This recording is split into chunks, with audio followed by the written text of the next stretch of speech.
அவர் நம்முடைய எதிர்காலத்தை உள்ளங்கருத்தில் வரைந்து வைத்திருக்கிறார். இவனுக்கு ஒரு விசுவாசம் வருகிறது, தம்மிடத்தில் இருக்கிறது எதையாவது ஒன்று தேவனுக்கு ஒன்று செய்ய வேண்டும்.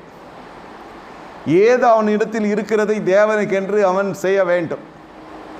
என்ன இருக்கிறது என்று பார்த்தால் ஒன்றுமே இல்லை. அடிப்படை இவனுக்கு அடுத்த விலாசம் கூட கிடையாது.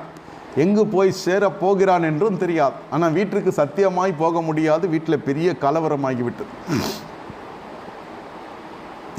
ஆண்டவர் சொல்லுகிறார், 30ஆம் தேதியில் ஜூன் மாதத்தில் உனக்கு புதிய வழியை நான் திறக்கிறேன். பழைய வழிகள் அடைக்கப்பட்டிருக்கலாம், நீ பார்க்க போகிறாய் பெத்தேலினுடைய அனுபவம் என்ன என்று. கர்த்தர் உங்களை ஆசீர்வதிக்கிறதை உலகம் காணப்போகிறது.